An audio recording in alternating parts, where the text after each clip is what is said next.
Well, today I'm going to go ahead and take my backhoe off. I didn't really get to use it much for clearing this winter because it was too wet. Throughout the winter, had a lot of rain this year. But I've got to go ahead and put the rotary cutter brush hog on. So I'm going to go ahead and take the backhoe off. Now I'm going to try to get a little bit more detail in there. What you'll notice is, hopefully I got a good image of it here with this camera. There's a pin right here. Goes through, and there's one just like it on the other side. And down below, there's these hooks that just clip in. And up here I've got 3 hoses. When we go to undo it, take loose, we got this one right here. This is the pressure. And what it'll do is it will unhook from the backhoe here once we've got it released, and it'll spin around and connect back to this port right here, right under it. Hopefully you can see that on the camera. I can't see what I'm aiming at here. So this one's going to spin around and hook back in there. This one becomes unhooked and nothing plugs back in there. That's a tank return. I don't have a cap for it, so I just shove a shop towel type thing in there. Now the main thing on this hose right here is that when you do it, you've got to pull it around to where it almost touches the tire and goes back in. That holds it over this way so that the 3-point hitch arms don't get into it and start tearing the hose up. So now I've got to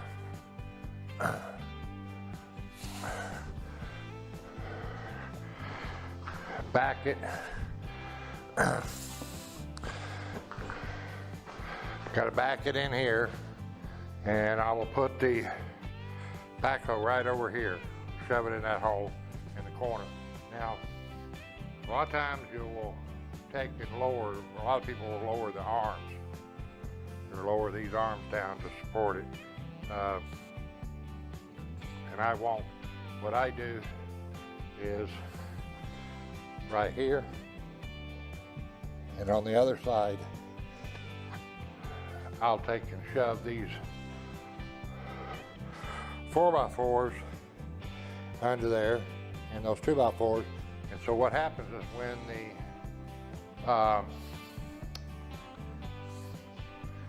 when the backhoe tilts back, it'll sit down on those boards and then lift the hooks out, and then I can pull out from it. So I'm gonna get this over there and get it unhooked.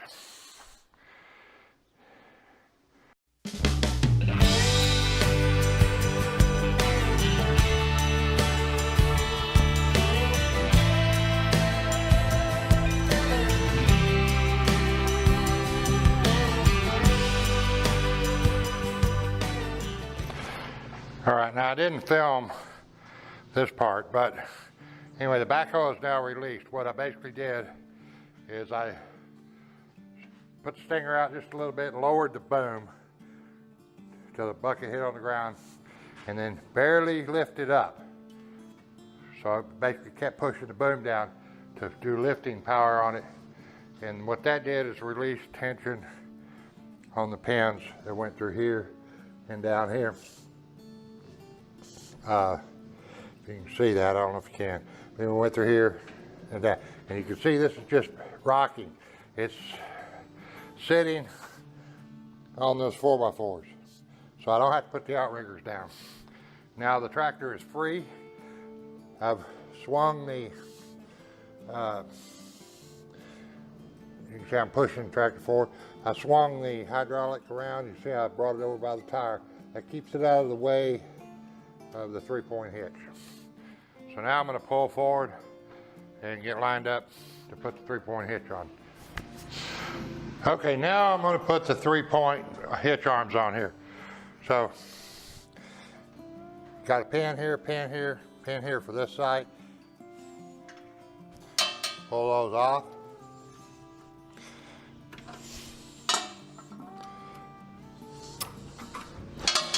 And then I'm going to get the 3-point that goes to this side.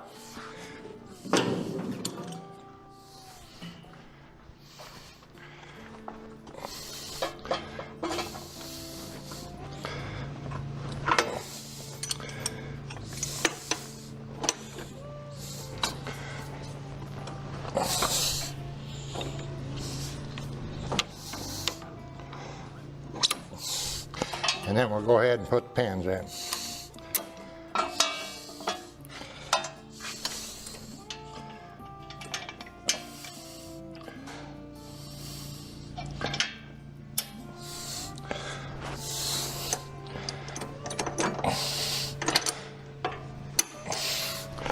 And now we just repeat for the other side.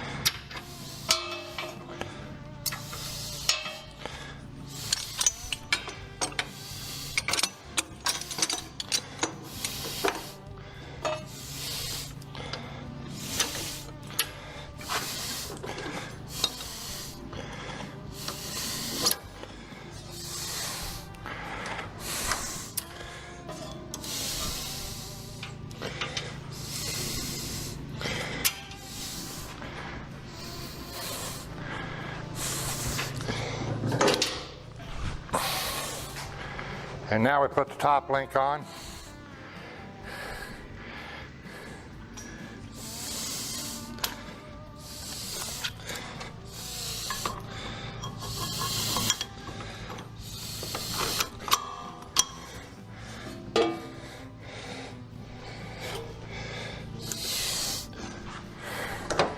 Just kind of put up there and put that around it right there.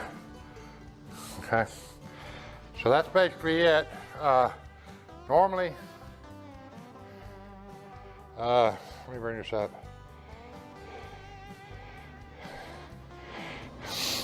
Normally on the tractor you'll have a clip right here with a little deal to hold this up, but because this is a backhoe on it, they put the slow moving thing over here, and so they didn't put the clip there. I'm going to make a little bracket to hold the clip so I can quit using this bungee. Okay, now what I do, I've got the brush hog sitting on an old furniture dolly and that's how I can wheel it around. I don't have a quick hitch, so I've got to line this up by hand. So we'll go ahead and take the pins loose. And then I'll start bringing this forward. Now it's going to wobble a little bit. And what I'm going to do, I'm going to get it up here close.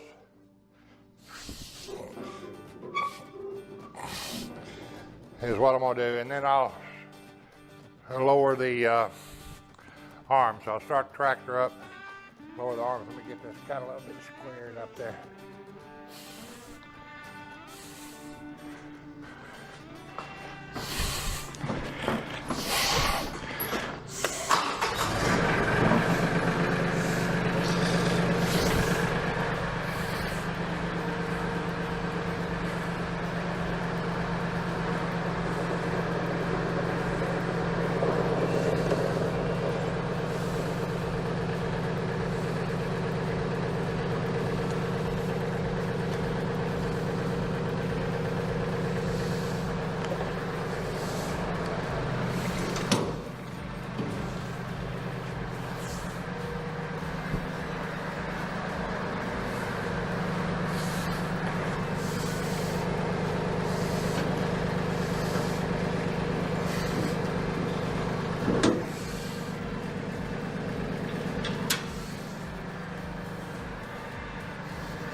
Now what I got to do now is I got to raise the thing up to adjust so I can line this up.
All right, originally I had the drone flying, and it was just parked up in the air,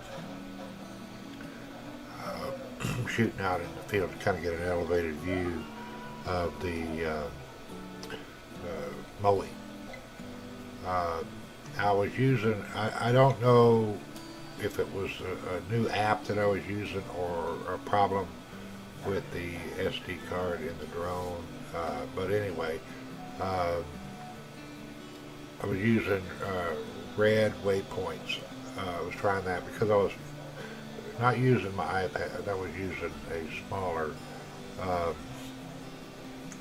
just using my smaller phone, so it was easier for me to carry on the tractor. And I didn't have Lecce, and for some reason I couldn't get the DJI Go Forward app to work. So I was using this other one, and it was recording, and everything was fine. And then at the very end, the video froze. So I don't know if that was an issue with the SD card or an issue with the red waypoints. I'm going to try it at a different time. I'm going to put a different micro SD card into the drone and see about that. And I'm also not going to take the SD card out of the drone to pull the video off of it. I'm going to use the cable. So anyway, I mean, that's basically kind of what went on out there.